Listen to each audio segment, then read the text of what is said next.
ವಿಧಾನ ಪರಿಷತ್ನಲ್ಲಿ ಗ್ಯಾರಂಟಿ ಯೋಜನೆಗಳ ಬಗ್ಗೆ ಚರ್ಚೆ ಆಗಿದೆ. ಗ್ಯಾರಂಟಿಗೆ ಎಸ್ಸಿಪಿ, ಟಿಎಸ್ಪಿ ಹಣ ಬಳಕೆ ಆಗ್ತಿದೆ ಅಂತ ಪ್ರಶ್ನಿಸಲಾಗಿದೆ. ಬಿಜೆಪಿಯ ಹೇಮಲತಾ ನಾಯಕ್, ಜೆಡಿಎಸ್ನ ಶರವಣ ಪ್ರಶ್ನಿಸಿದ್ದಾರೆ. ಬಳಕೆ ಮಾಡಿಲ್ಲ ಅಂತ ಉತ್ತರವನ್ನು ಕೊಟ್ಟಿದ್ದಾರೆ ಸಚಿವ ಮಹದೇವಪ್ಪ. ಸಚಿವ ಮಹದೇವಪ್ಪ ಉತ್ತರಕ್ಕೆ ವಿಪಕ್ಷ ನಾಯಕ ಛಲವಾದಿ ಆಕ್ಷೇಪ ವ್ಯಕ್ತಪಡಿಸಿದ್ದಾರೆ.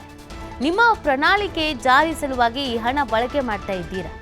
ಇದು ಸಾಧ್ಯ ಇಲ್ಲ. ಸರ್ವರಿಗೂ ನೀಡಿದ ಉಚಿತಗಳು ಇವರಿಗೂ ಸೇರತ್ತೆ.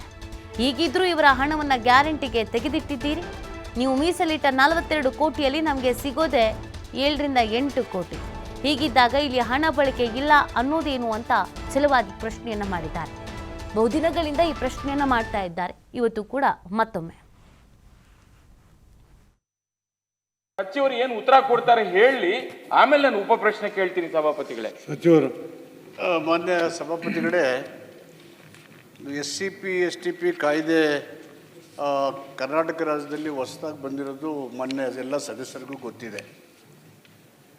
ಈ ಕಾಯ್ದೆ ಬರೋಕ್ಕಿಂತ ಮೊದಲೇ ಯೋಜನೆಗಳನ್ನು ಮಾಡುವಾಗ ಸರ್ಕಾರ ತನ್ನ ಆಯವ್ಯಯದಲ್ಲಿ ಯೋಜನೆಗಳಿಗೆ SCP TSP ಹಣನ ಒದಗಿಸ್ತಾಯಿದ್ರು.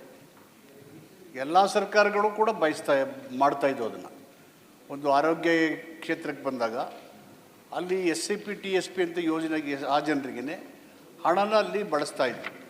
ಅದೇ ರೀತಿ ಹೆಲ್ತು, ಎಜುಕೇಷನ್, ಅಗ್ರಿಕಲ್ಚರ್, ಇದು ದೇಶದ ಎಲ್ಲ ರಾಜ್ಯಗಳ ಸರ್ಕಾರಗಳು ಕೂಡ ಮಾಡ್ತಾಯಿದ್ದಾವೆ, ಯಾವುದೇ ಪಾರ್ಟಿ ಸೇರಿರಲಿ. ಕಾಯ್ದೆ ಮಾಡಿರ್ತಕ್ಕಂಥದ್ದು ಕರ್ನಾಟಕ, ಭಾರತ ದೇಶದಲ್ಲಿ ಈಗ 3 ರಾಜ್ಯಗಳು, ತೆಲಂಗಾಣ, ಆಂಧ್ರ ಮತ್ತು ಕರ್ನಾಟಕ. ಇದು ಬಂದ ಮೇಲೆ ಒಂದು ಆಯವ್ಯಯದಲ್ಲಿರ್ತಕ್ಕಂಥ ಯೋಜನಾ ಗಾತ್ರ, ಆ ಯೋಜನಾ ಗಾತ್ರದ ಹಣದಲ್ಲಿ SCP TSP ಹಣ ಅಂತೇಳಿ SC ಮತ್ತು ST ಜನಸಂಖ್ಯೆಗೆ ಅನುಗುಣವಾಗಿ ಯೋಜನಾ ಗಾತ್ರದ ಹಣವನ್ನು ಪ್ರತ್ಯೇಕವಾಗಿ ತೆಗೆದಿಟ್ಟು ಹಣನ ಆ ಜನರ ಅಭಿವೃದ್ಧಿಗೆ ಬಳಸಬೇಕು ಅನ್ನೋದು ಈ ಯೋಜನೆಯ ಮೂಲ ಉದ್ದೇಶ ಮತ್ತು ಗುರಿ. ಇದನ್ನು ಮಾಡುವಾಗ ಆ ಕಾಯ್ದೆನಲ್ಲಿ 7A, B, C, D ಅಂತ ಕಾನೂನುಗಳನ್ನು ಮಾಡಿದ್ದೀವಿ. ಸಿ ಕೆಳಗಡೆ ಒಂದು ಸರ್ಕಾರ ಯೋಜನೆ ಮಾಡುವಾಗ ಸಾರ್ವತ್ರಿಕವಾಗಿ ಆ ಯೋಜನೆಯಲ್ಲಿ ಬರ್ತಕ್ಕಂಥ SC ST ಫಲಾನುಭವಿಗಳಿಗೆ ಆ ಜನಸಂಖ್ಯೆಗೆ ಅನುಗುಣವಾಗಿ SCP TSP ಹಣವನ್ನು ಅಲ್ಲಿಯ SC ST ಫಲಾನುಭವಿಗಳಿಗೆ ಮಾತ್ರ ಬಳಸೋದಕ್ಕೆ ಆ ಕಾಯ್ದೆನಲ್ಲೇ 7C ಪ್ರಾವಿಷನ್ನ ಮಾಡಿದ್ದಾರೆ. ಇದು BJP ಸರ್ಕಾರ ಇದ್ದಾಗೂ ಮಾಡಿದ್ದಾರೆ, JDS ಕಾಂಗ್ರೆಸ್ ಇದ್ದಾಗೂ ಮಾಡಿದ್ದಾರೆ, ಕಾಂಗ್ರೆಸ್ ಇದ್ದಾಗೂ ಮಾಡಿದ್ದಾರೆ, ಕಾಂಗ್ರೆಸ್ JDS ಇದ್ದಾಗೂ ಮಾಡಿದ್ದಾರೆ, ಈಗಲೂ ಮಾಡಿದ್ದಾರೆ, ಮುಂದೇನೂ ಮಾಡ್ತಾರೆ.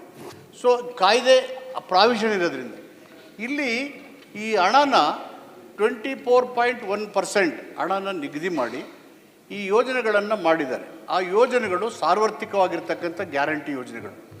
ಆ ಗ್ಯಾರಂಟಿ ಯೋಜನೆಗಳ ವ್ಯಾಪ್ತಿನಲ್ಲಿ ಬರ್ತಕ್ಕಂಥ SC ST ಜನಸಂಖ್ಯೆಗೆ ಫಲಾನುಭವಿಗಳಿಗೆ ಅನುಗುಣವಾಗಿ ಈ ಒಂದು ಹಣನ SCP ಹಣನ ಆ ಫಲಾನುಭವಿಗಳಿಗೆ ಮಾತ್ರ ಬಳಸಿ ಹೊರತು ಅನ್ಯ ಸಮುದಾಯಗಳ ಫಲಾನುಭವಿಗಳಿಗೆ ಆ ಸಾರ್ವತ್ರಿಕ ಯೋಜನೆಯಲ್ಲಿ ಈ ಹಣವನ್ನು ಉಪಯೋಗಿಸೋಕ್ಕೆ ಬರೋದಕ್ಕೆ ಕಾನೂನಿನಲ್ಲಿ ಅವಕಾಶ ಇಲ್ಲ.